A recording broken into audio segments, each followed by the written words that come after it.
بسم الله الرحمن الرحيم. الله ولي الذين آمنوا يخرجهم من الظلمات إلى النور. عرس کیا ہے اور اس کی حقیقت کیا ہے، اس تعلق سے بڑا اچھا نقشہ کھینچا ہے۔ اجازت ہو تو میں آپ کی خدمت میں عرض کروں، وہ چند اشعار سماعت فرمائیں اور عرس میں کیا ہوتا ہے یہ پورا نچوڑ اور پورا خلاصہ اس کے اندر بیان کیا ہے کہ ہر طرف خیمے لگے ہیں، دور تک بازار ہے۔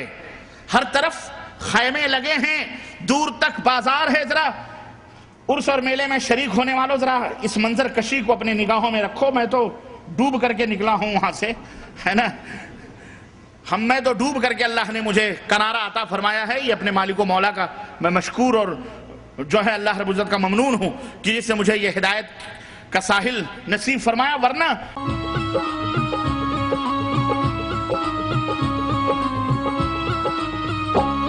اجمیر میں روزہ خواجہ کا، خواجہ کا ہند کے راجہ کا، اجمیر کا یارو، اجمیر کا یارو کیا کہنا، اجمیر ہے ایماں کا کہنا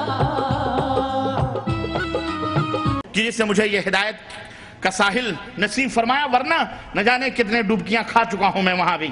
بہرحال ہر طرف خیمے ہی خیمے، ہر طرف خیمے لگے ہیں، دور تک بازار ہے۔ یہ نمائش ہے، کوئی میلہ ہے یا تیوہار ہے؟ یہ نمائش ہے، کوئی میلہ ہے یا تیوہار ہے یہ تقریب عقیدت، عرس ہے ایک پیر کا، کام کرتی ہے یہاں کی خاک بھی اکسیر کا، کام کرتی ہے یہاں کی خاک بھی اکسیر کا۔ ایک طوائف، ہاں پریشان نہ ہو۔ ایک دفعہ نام نہیں لوں گا اس شہر کا، یو پی میں ہے، فیض آباد کے قریب، وہاں طوائفیں ناچتی ہیں۔ بہرائچ میں تو باقاعدہ سٹے بٹے چلتے ہیں، پاکستان میں تو میرے پاس ویڈیو موجود ہے، اگر آپ کو میری کسی سی ڈی میں یا کسی کیسٹ میں وہ نظارے آئے ہیں، آپ کو میں دکھاؤں، اعوذ باللہ استغفر اللہ۔ طوائفیں، روپے، کیا کیا نہیں ہوتا جی، کیا کیا نہیں ہوتا ہے۔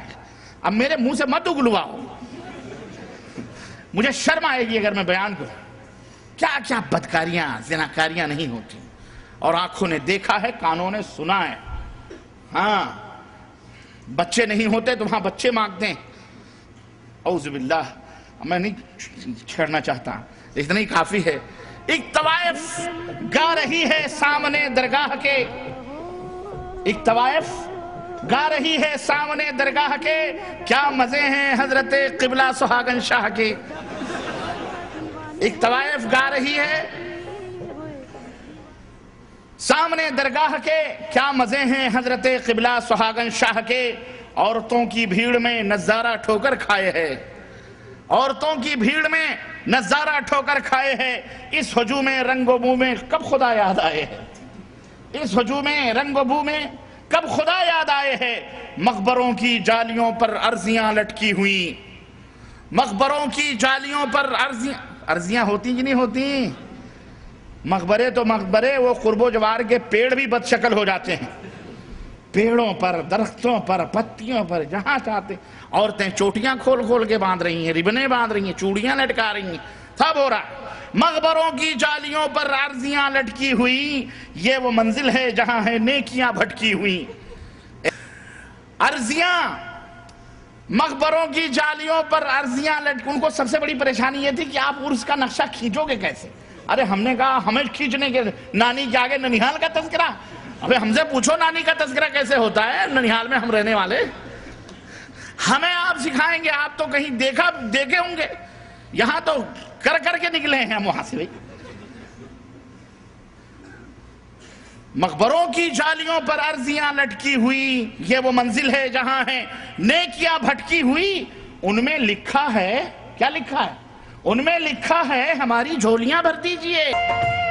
صابر سنوارتے ہیں بگڑا ہوا مقدر، اس بات کا ہے چرچا دنیا میں آج گھر گھر۔ ان میں لکھا ہے ہماری جھولیاں بھر دیجئے، درد دل سن لیجئے، مشکل کشائی کیجئے، درد دل سن لیجئے، مشکل کشائی کیجئے، آپ کو اللہ نے سب کچھ دیا ہے اختیار، آپ کو اللہ، اور اللہ کی قسم میں اس مسجد میں ہوں، عرضیاں تو میں نے بہت لکھی اور یہ عقیدہ تھا، واللہ بتلا رہا، یہ عقیدہ تھا، عرضیاں آپ آئے، یہ عقیدہ تھا کہ ہم لکھتے ہیں، یہ عقیدہ جا کے چادر کے نیچے، آج بھی یہ منظر ہے، کسی بھی درگاہ پہ آپ جا کے دیکھیں، چادر کے نیچے وہ عرضیاں رکھی جاتی ہیں، اور یہ عقیدہ رکھا جاتا ہے کہ بابا باقاعدہ اس کو پڑھتے ہیں، مشکل کشائی کرتے ہیں، اور ایک عرضیوں پر مرغا دیکھ کر کے ہم سوال کرتے تھے، کیونکہ وہ پوچھتے تھے کہ حضرت اس کا کچھ نظر آنا، دیکھ لیتے تھے، اگر پھٹا پرانا ہے تو دے دو 10-15 روپے دے دو، اور اگر ذرا اپ ٹو ڈیٹ ہے، ہاں 125 روپے، 1.25 ضرور لگتا تھا، جیسے ہمارے ہاں نکاحوں میں لگتا نا 25,000 500 1.25 کتنا لگتا ہے، 1.25 لگتا ہے، وہ 1.25 کا پنچ ضرور لگے، یہ کیا ہے؟ یہ سب خرافات بدعات ہے، سمجھ رہے ہیں؟ لیکن بہرحال مولوی کرواتے ہیں یہ تمام سب۔ تو عرض کرنے کا مطلب یہ ہے کہ مرغا دیکھ کر کے پھانستے تھے، اسی حساب سے ہم اس کو مانگتے تھے، 500 دے دو، 200 دے دو، 400 دے دو، 25 روپے دے دو، کوئی بات نہیں، دیکھا پھٹا پرانا ہے، رو رہا، جا کوئی بات نہیں، چل اس طرح سے عرضیاں۔ تو جناب عالی ان میں یہی ہوتا تھا کہ حضرت اس میں لکھ دو کہ نظر کرم فرمائیں، میری بیٹیاں جوان ہو گئی ہیں، شادی کروا دیں۔ غریب اللہ کی قسم آپ کو حیرت ہوگی، یہاں کوئی یعنی جاتے ہیں لیکن زیادہ تر غریب فقیر۔ ہمارے پیر کو جو تھا اس کو سب سے بڑی تکلیف یہ ہوتی تھی کہ زیادہ تر ہندو آتے تھے، وہ کہتا تھا باقاعدہ، اے وہابیوں تمہیں کب عقل آئے گی، بابا کی کرامت دیکھو کہ ہندو بھی مانتا ہے اور کھچا ہوا چلاتا ہے، یا وہابی بدعقیدہ مانتا ہی نہیں، آتا ہی نہیں ہے۔ اب سمجھ میں آتا وہابی کیوں نہیں جاتے تھے۔ ہاں وہابیوں کی سمجھ میں خوب آتا ہے کہ وہاں کیا ہوتا ہے۔ ہندو مانتے تھے، ہندو تو خوب آتے تھے، خوب، ان کا تو ہر حرکت کرنے والی چیز ان کے ہاں کیا ہے، ہاں بھگوان ہے، اللہ ہے، سب کچھ مانتے ہو۔ ان میں لکھا ہے ہماری جھولیاں بھر دیجئے، آپ کو اللہ نے سب کچھ دیا ہے اختیار، میرا گل بھی ہے بہت مدت سے بے فصل بہار، میرا گل بھی ہے بہت مدت سے بے فصل بہار، یہ ملیدے، یہ بتاشے، یہ مٹھائی کے طباق اوہو چھوٹ گئے۔ یہ وہابی جو ہے نا بڑے خشک مزاج لوگ ہیں، یہ تو کرایہ بھی بڑا چھانٹ کے دیتے ہیں کہ حضرت آپ کا کرایہ کتنا ہو، 1 پیسہ نہ ادھر نہ ادھر۔ وہاں تو نظر ہی نظرانے تھے، اللہ کی قسم بتلا رہا ہوں، پیر تک چمایا ہے ہم نے، اللہ معاف فرمائے، گھٹنے تک چومے ہیں، واللہ بتلا رہا ہوں۔ اور روب اتنا رہتا تھا کہ آنکھیں نکل گئی تو ہاتھ جوڑ کے فوراں کانپنے لگتے تھے۔ آدمی جب مشرک ہوتا ہے اسے ہر چیز سے خوف لگتا ہے۔ حاجی صاحب ہیں، 7 نہیں 10 حج کیا ہوا ہے، بازار جا رہے ہیں، تھوڑی دیر میں منہ لٹکائے ہوئے آ گئے۔ حجن اماں نے پوچھا کیا ہوا، بازار جا رہے تھے لوٹائے، وہ بیگم بلی نے راستہ کاٹ دیا۔ خوف کا عالم، یہ دیکھو شاہ صاحب آ گئے، اللہ ہی خیر کرے، توصیف الرحمن راشدی، یہ سیدوں نے بہت بیڑا غرق کیا ہوا ہے، یاد رکھو، اور یہی بیڑا پار کروائیں گے، ہے نا، یہی بیڑا پار بھی کروائیں گے۔ آ جاؤ، اچھا چلو ٹھیک ہے۔ عرض کرنے کا مطلب یہ ہے انہوں نے خوب لوٹا ہے۔ اذان ہونے والی ہے، دیکھو کوئی اشعار پڑھ لوں جو اذان کہہ لو، بھی نماز پڑھ لیتے ہیں، پھر اگلی قسط باقی رہے گی آپ کے ہاں، آؤ گے اگلے دفعہ انشاءاللہ۔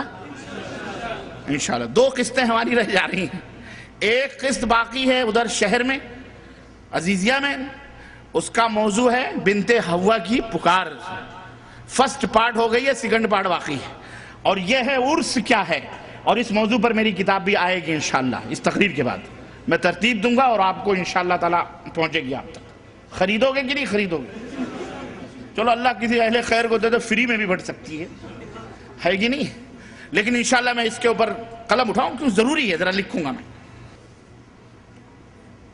آپ کو اللہ نے سب کچھ دیا ہے اختیار، میرا گل بھی ہے بہت مدت سے بے فصل بہار، یہ ملیدے یہ بتاشے یہ مٹھائی کے تباہ، خوب آتے ہیں خوب آتے ہیں۔ اور ہم فاتحہ کے لیے بیٹھے رہتے تھے درگاہ پہ مزار پہ، اور تقریباً ہزاروں کی بھیڑ ہوتی تھی۔ کون ظالم قل اعوذ برب الفلق قل اعوذ برب الناس قل یا ایھا الکافرون سورہ فاتحہ اور قل هو اللہ، اور اس کے اوپر ان اللہ ملائکتہ یصلون علی النبی یا ایھا الذین آمنوا صلوا علیہ وسلموا تسلیما اللہم صل، اتنا لمبا چوڑا پورا پڑھ کے کون فاتحہ دے؟ جبکہ لائن لگی ہوئی ہے مٹھائیوں کے، دونوں 10 کلو 5 کلو 2 کلو، جس کی جو توفیق ہوتی ہے وہ باقاعدہ جناب مٹھائیاں چلتی ہیں، میلہ لگا ہوا، وہاں سے خرید کر کے نذرانے آ رہے ہیں۔ ایک اتنا بڑا مٹکا رہتا تھا ہمارے بغل میں، جسے آرڈر یہ تھا کہ 15-20 منٹ میں یہ فل ہونا چاہیے، اللہ کی قسم۔ اب ہم کیا کرتے تھے؟ سنو ہماری کارستانیاں، ہاں اندر کا بھیدی کہتے ہیں نا کہ کیا ہے وہ لنگا ڈھائے، لنگا ایسے نہیں ڈھایا ہے، ہاں وہ ہوتا یہ تھا کہ جناب عالی جلدی بیٹھے رہتے، ہم پڑھتے کیا تھے؟ یہ جو لوگ بہت الو ہیں بیوقوف، آپ سب وہ تو ہدایت پاگے تو عقل مند ہو گئے ہو، تو اب تو 1 روپے بھی ادھر نہیں کھسکا رہے ہو، وہاں تو نہ جانے کیا سپلائی کیا ہوگا تم لوگوں نے۔ ہاں وہ کرائے کی بات چل رہی تھی نہیں، ہاں کرائے کی۔ علماء کے لیے خرچ کیا کرو، سمجھو علماء کو کھلاؤ، ہاں غیروں کو کھلا کے تھکو، یہاں کھلاؤ گے نیکیاں ملیں گی، وہاں تو سب کوڑا کباڑا ہو گیا خلاص، اب اس کا کفارہ ادا کرو۔ یہ مذاق کی بات ہے۔ اللہ تعالیٰ ہمیں لوگوں کا محتاج نہ بنائے، اللہ ہمیں اپنا محتاج بنائے۔ مٹھائیاں اٹھا کے ایک کو خاص طور سے بٹھائے رکھتے تھے، ایک تھا لنگڑا تھا، ایک نام نہیں لوں گا، عالم ہو گیا ہوگا وہ، فارغ ہو رہے، وہ بیٹھ کر ہم کیا کرتے تھے؟ کونچ اس کو چمٹے مارتے تھے، جلدی کر، ہے نا، وہ پڑھتا ہی رہتا تھا جب تک ادھر سے اگر بتی اتنے سلگتے ہے کہ نہیں، اٹھائی خاک، اتنی مٹھائیاں اٹھا کے سب سے پہلے کہاں اندر، تھوڑی تبرک، اس میں سے 2-4 بتاشے اٹھا رہے، لو بھائی کس کا یہ ہو گیا فاتح ہو گیا بھیا، ہاں بڑھ رہے ہیں مٹھائیاں، پھر آ رہی ہیں پھر جا رہی ہیں، آدھا گھنٹے میں 15-20 منٹ میں وہ مٹکے بھرتے تھے، اور باقاعدہ 5-6 آدمی اندر تک لگے رہتے تھے تاکہ بیچ میں کوئی ہضم نہ کرے، وہ ڈائریکٹ مٹکا اندر پہنچتا۔ عورتیں 15-20 لگی رہتی تھیں، بتاشے الگ، مرمرے الگ، جلیبیاں الگ، لڈو الگ۔